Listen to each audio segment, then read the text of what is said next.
Ici Pasteur Michael à l'église Le Phare. J'aimerais prendre quelques instants avec vous ce matin afin de vous partager plusieurs informations importantes à propos de nos prochains rassemblements ici même à l'église. Mais avant tout, j'aimerais vous rassurer, j'aimerais vous encourager ce matin et rappeler à votre cœur une vérité biblique. La parole de Dieu nous dit que Dieu tient l'univers entre ses mains.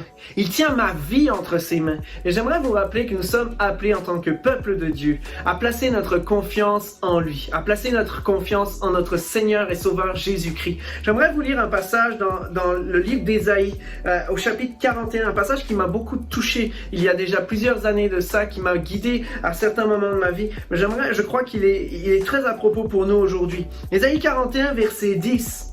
Sois sans crainte, car je suis avec toi. N'ouvre pas des yeux inquiets, car je suis ton Dieu. Je te fortifie, je viens à ton secours, je te soutiens de ma droite victorieuse. En commençant cette journée, j'aimerais rappeler à chacun d'entre nous que nous sommes appelés à placer notre foi et notre espérance en Christ et non pas dans les circonstances.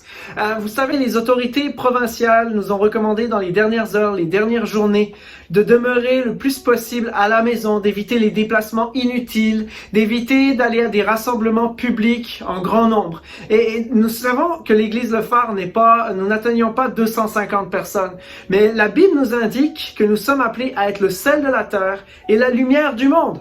Dans l'évangile de Matthieu, Jésus nous enseigne, à nous en tant que chrétiens, à être le sel de la terre. Et le sel du temps de Jésus servait à lutter contre la corruption des aliments, donnait du goût aux choses et permettait à l'organisme, et c'est toujours le cas, permet à l'organisme de ressentir la soif, d'éprouver la soif.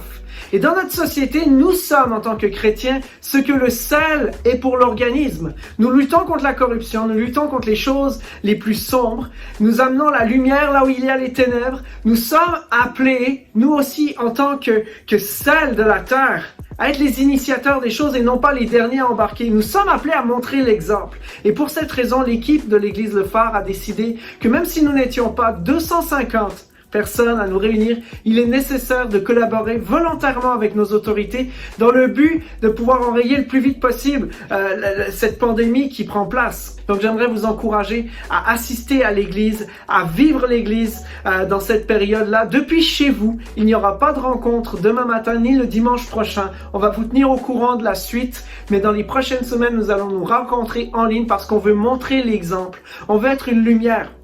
J'aimerais vous encourager. Soyez la lumière dans les ténèbres.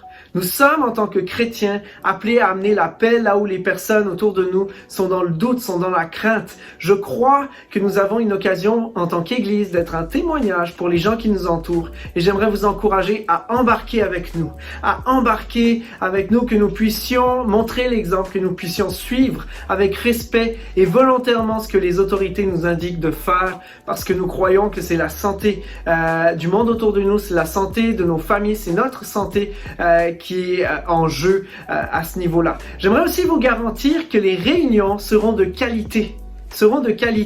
Comme je l'ai dit tantôt, notre équipe de louange travaille fort pour vous présenter un service qui est comme à l'habitude. Notre équipe des explorateurs de bénévoles qui s'impliquent auprès des enfants entre 0 et 12 ans vont préparer tout un contenu dans les prochains jours pour vos enfants, pour que vos enfants puissent toujours être connectés avec la parole de Dieu, découvrir ce que la Bible enseigne et vivre l'Église eux aussi. Demain, nous allons avoir un message comme à l'habitude. J'aimerais vraiment vous encourager à partager cette information le plus possible autour de vous. Et enfin, j'aimerais vous rappeler que c'est une opportunité pour nous, en tant que croyants, d'être des témoins, de partager l'évangile partout où nous sommes, d'être l'église là où nous sommes. Vous savez, l'église n'est pas limitée à sa structure, à son bâtiment. L'église est représentée partout où les chrétiens sont. J'aimerais vous encourager dans cette période-là à saisir cette opportunité de partager la paix, de partager l'espoir aux gens qui sont autour de vous, de partager cet espoir que vous avez en Jésus, de partager alors que les gens sont peut-être dans l'anxiété, de leur donner donner la paix au lieu d'alimenter cette angoisse.